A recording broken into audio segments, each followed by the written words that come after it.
ये वीडियो अंत तक जरूर देखना क्योंकि जो व्यक्ति ये वीडियो अंत तक देखेगा उनका मनोकामनाएं जरूर पूर्ण होगा। स्त्री क्या है और कैसे समझे? माता अहिल्या को श्राप क्यों मिला था? यह स्त्री को समझने के लिए कुछ भागों में हमने समझने में सरलता रहे, इसी कारण से हमने कुछ भागों में इस लेख श्रृंखला को विभाजित किया है।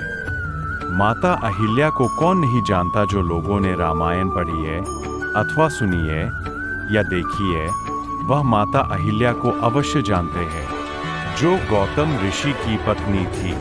उन्हें अपने ही पति गौतम मुनि से श्राप मिला था पत्थर बनने का, और वह श्राप तब तक रहेगा जब तक कोई रघुवंशी बिना किसी भेद के और संवेदनशीलता के साथ, बिना किसी समाज की परवाह किए उनको छुए तो वह श्राप मुक्त बन जाएगी। किंतु गौतम मुनि ने उन्हें श्राप क्यों दिया था? असली कारण किया था, जबकि माता अहिल्या की कोई भूल नहीं थी, ऐसा प्रतीत होता है। तो आज हम उसी विषय पर बात करेंगे और जानेंगे सत्य जो दिखता नहीं और जो दिख रखा है वह है नहीं। कई बार हमारे साथ भी ऐसा होता रहता है, जो दिखता नहीं वह होता है और जो दिखता नहीं है वो होता नहीं है। तो उसके पीछे का क्या रहस्य है, यह जानेंगे। और यह विषय लेने के पीछे बहुत ही उचित कारण भी था, क्योंकि हमने पिछले लेख में स्त्रियों को समझने के विषय में बताया था, तो आज उसी का एक दूसरा भाग समझकर यह लेख में बताएंगे। यहाँ पर दिए गए सारे विचार मेरे स्वयं के हैं और किसी भी व्यक्ति जीवित या मृतक से कोई भी संबंध नहीं रखता है, और अगर होता भी है तो केवल एक संयोग ही होगा। और यहाँ पर मैं किसी की भी धार्मिक भावना को आहत करने नहीं चाहता, ना कोई मेरा ऐसा उद्देश्य है, किंतु आपको जो सत्य है उसी की तरफ मैं मार्ग बात रहा हूँ। देवराज इंद्र को सुंदर सी कन्या अहिल्या पहले ही अति पसंद आ गई थी, किंतु अहिल्या के पिता एक ऋषि थे और उन्हें इंद्र का घमंड पसंद नहीं आया, तो अहिल्या का विवाह उनसे ना करके गौतम मुनि से करवा दिया। देवराज को इस बात का हमेशा से रंज रहा, पर कभी कुछ करने का साहस नहीं जुटा पाया। जब भगवान शिव के मार्गदर्शन से गौतम मुनि ने न्याय शास्त्र का निर्माण किया, जिसमें सभी मनुष्यों के लिए कानून लिखा गया था, जिससे मानव जाति का कल्याण हो, जब इस न्याय शास्त्र का विमोचन भगवान शिव द्वारा हुआ, तब इंद्र को बहुत ही ईर्ष्या एवं द्वेष की भावना उत्पन्न हुई और अहंकार के कारण सोचने लगे कि वह स्वयं देवता है और मानव कल्याण करना उन्हीं का केवल अधिकार है, तो कैसे कोई मानव समस्त मानव जाति के लिए न्याय शास्त्र का निर्माण कर सकता है। और तो और देवी अहिल्या से विवाह न होने के दुख का भी द्वेष था कोने में दबा हुआ। तब उन्होंने सोचा किसी भी तरह से इस अहिल्या और उनके पति को सबक सिखाना चाहिए। देवराज ने कई दिनों तक निरीक्षण किया गौतम मुनि का, और पाया सूर्य उगने से पहले ब्रह्मा मुहूर्त में ही गौतम मुनि उठकर स्नान करने के लिए नदी पर चले जाते थे। इंद्र ने इसी घटना का लाभ लेना चाहा। उन्होंने गौतम मुनि के स्नान करने जाने के तुरंत बाद गौतम मुनि का भेष धारण किया और देवी अहिल्या के साथ दुराचार किया, और इस ब्रह्मांड में घटने वाला प्रथम बलात्कार अस्तित्व में आया। जब इंद्र गौतम मुनि के भेष में कुटिया से बाहर आ रहे थे, तभी गौतम मुनि ने उन्हें देख लिया और पहचान गए और सभी घटना का ज्ञात हो गया। तब उन्होंने देवराज इंद्र को इस दुराचार के लिए नपुंसक होने का श्राप दिया, और क्रोध के आवेश में उन्होंने देवी अहिल्या, जो उनकी पत्नी थी, उन्हें भी श्राप दिया पत्थर बनने का। यह थी पूरी घटना। पर यहाँ प्रश्न यह उठता है, क्या गौतम मुनि का देवी अहिल्या को श्राप देना उचित था? इंद्र को श्राप मिला, यह न्याय संगत था, किंतु क्या देवी अहिल्या को श्राप मिला, यह न्याय संगत था? यहाँ पर कई मतभेद खड़े होते हैं। किसी का कहना है यह बिल्कुल अनुचित, क्योंकि जब गौतम मुनि के भेष में इंद्र आया था तो उसमें देवी अहिल्या का क्या दोष? अब यहाँ पर कुछ प्रश्न उपस्थित हो रहा है, जो यहाँ बताना उचित समझता हूँ। प्रथम तो गौतम मुनि की दृष्टि से देखें तो यह बात कुछ हद तक न्याय संगत ही है। जैसे कोई भी पत्नी कई सालों से अपने पति के साथ रहती हो तो उनके स्पर्श का अनुभव एक स्त्री होने के नाते बखूबी जानती है, तो जब इंद्र उन्हें स्पर्श कर रहा था तब वह अहिल्या गौतम मुनि के स्पर्श को क्यों समझ नहीं पाई? दूसरा प्रश्न यह उपस्थित होता है कि कोई भी ऋषि या आध्यात्मिक इंसान कभी भी ब्रह्मा मुहूर्त में शारीरिक संबंध नहीं बनाता है। यह बात भी ऋषि पत्नी होने के नाते देवी अहिल्या बखूबी जानती थी, फिर भी अहिल्या ने अपने साथ दुर्व्यवहार कैसे करने दिया?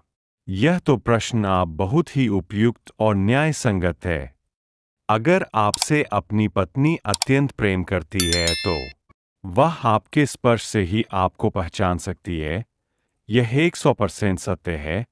तो देवी अहिल्या ने गौतम मुनि के वेश में आए हुए देवराज इंद्र को क्यों नहीं पहचाना?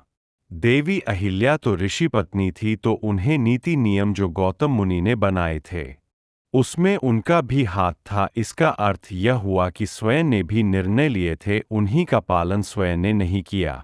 यह बात समझते हुए गौतम मुनि ने अपनी ही पत्नी को श्राप दिया था कदाचित। यह दो कारण थे अहिल्या के दोष के, जिसको समझते हुए गौतम मुनि के श्राप का भागी अहिल्या को होना पड़ा था। अब बात करते हैं स्त्री के सम्मान की। यह सरल सी बात है। एक सामान्य सी भूल के लिए बहुत बड़ा दंड देवी अहिल्या को मिला था। यहाँ पर एक प्रश्न उत्पन्न होता है, अगर देवी अहिल्या को पता था कि ब्रह्मा मुहूर्त में शारीरिक संबंध बनाए नहीं जाते तो उन्होंने विरोध क्यों नहीं किया था? तो सोचे उस युग की बात। तब वह सतयुग था और उस युग में पहले से यही प्रथा चली आ रही थी। स्त्री को हमेशा से पुरुष से निम्न समझा जाता था। स्त्री कभी भी पुरुष को कुछ भी बोल नहीं सकती थी। ऐसे में देवी अहिल्या कैसे विरोध करती? अब बात करते हैं उनके स्पर्श को समझने की। तो यहाँ पर भी एक प्रश्न उत्पन्न होता है। यह प्रश्न कि अगर देवी अहिल्या उनके स्पर्श में कुछ भिन्नता पाती है तो वह बोली क्यों न? तो यहाँ पर भी वही सरल सी बात है। जब कोई स्त्री शारीरिक संबंध के क्षण में विरोध करती थी तब उसका विरोध करना अनुचित ही समझा जाता था, तो कैसे कर सकती थी विरोध? देवी अहिल्या यहाँ पर दुविधा में थी, तो चाहती तो भी विरोध नहीं कर सकती थी। पर यह बात मुनि गौतम तो भाली भांति जानते थे, तब भी उन्होंने श्राप दिया।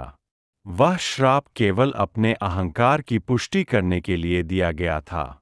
यह बात आपको नीचे की अद्भुत रामायण के प्रसंग से ज्ञात हो जाएगी। सीता केवल 10 साल की रही होगी तब राजा जनक ने सीता को कोई सक्षम गुरु मिले, इस भावना से एक ज्ञान सभा का आयोजन किया था। उस ज्ञान सभा में ऋषि याज्ञवल्क्य, सन्यासिन गार्गी एवं ऋषि गौतम भी उपस्थित रहे थे। तब गौतम मुनि ने राजा जनक से सीता का गुरु बनने की इच्छा व्यक्त करी थी और सभा के पश्चात विस्तार से उस विषय पर चर्चा करने को कहा था। ज्ञान सभा के पश्चात सीता को गौतम मुनि के पास लाया गया तो सीता ने प्रश्न किए क्या सीखेगी वह उनसे? तो मुनि ने उत्तर दिया था वेद, उपनिषद, पुराण इत्यादि। तब सीता ने पुनः प्रश्न किया था उसको सीखने से क्या लाभ होता है? तब मुनि ने उत्तर दिया था उससे काम, क्रोध जैसे विकारों से मुक्ति मिलती है। तब सीता ने अधिक प्रश्न किए कि क्या उन्होंने यह सब पढ़ा है और वह मुक्त हो चुके हैं सबसे? तब गौतम मुनि ने उत्तर दिया था, हाँ पुत्री, मैंने इन सभी पर बहुत पहले से नियंत्रण प्राप्त कर लिया है। तब सीता का एक प्रश्न गौतम मुनि को आहत कर गया था, तो फिर अपनी ही पत्नी को पत्थर बनने का श्राप क्यों दिया था? तब गौतम मुनि बिना कुछ कहे चलने लगे और जनक को भ्रम हुआ कि मुनि सीता के प्रश्नों से आहत हुए हैं, तो उनके पीछे गए और क्षमा मांगी। तब गौतम मुनि ने कहा था, जनक बच्चे तो हमेशा सत्य ही बोलते हैं, मुझे सीता की बातों से जरा भी दुख नहीं हुआ है। दुख तो केवल इस बात का हुए है कि मैं अहंकार में उसे समझा नहीं पाया कि पुत्री भूल हो जाती है तो मुझसे भी हुई थी। उस समय पर क्या करता, श्राप वापस भी नहीं ले सकता था, इसलिए तो उस श्राप का निवारण भी बताया था। एक रघुवंशी आएगा और बिना किसी प्रतिबंधों के संवेदना के साथ उन्हें स्पर्श करेगा तो पुनः वो मनुष्य रूप में आएगी। यहाँ पर मुनि ने स्वयं स्वीकार किया था उनसे भूल हुई थी, पर प्रश्न वही का वही ही है। तो क्या एक भूल जो पति से हुई तो उसका घोर दंड पत्नी को यही होता है? आज भी आप देखे दृष्टिपात करे पाएंगे घर में पति का किसी अन्य स्त्री से संबंध चलता है और घर में पत्नी को दंड मिलता है। ऐसा नहीं है, इसमें पत्नी का दोष भी नहीं होता, किंतु पत्नी का दोष केवल इतना कि उन्हें बोलने की अनुमति नहीं होती चाहते हुए भी, और अगर बलपूर्वक बोले भी तो उसकी बातें अनसुनी रह जाती है। यहाँ अपवाद भी है। कभी कभी पत्नी का किसी गैर पुरुष के साथ संबंध चलता है और पति कुछ नहीं बोल पाता, पर यह बहुत ही निम्न मात्रा में देखा जाता है। प्रश्न केवल एक ही है, क्यों स्त्रियों को अपने देश में योग्य सम्मान नहीं मिलता? क्या कारण है इसके पीछे? इस बात को अधिक समझने के लिए हम तीसरे भाग में चर्चा करेंगे, जिसका शीर्षक है स्त्री को समझे, माता सीता की अग्नि परीक्षा क्यों। भाग 3। आपको आज का यह लेख कैसा लगा यह अवश्य बताएं। आशा है कि हमारी ये वीडियो आपको अच्छा लगा। ऐसे वीडियो देखने के लिए हमारी चैनल को लाइक एंड सब्सक्राइब जरूर करना। Thank you.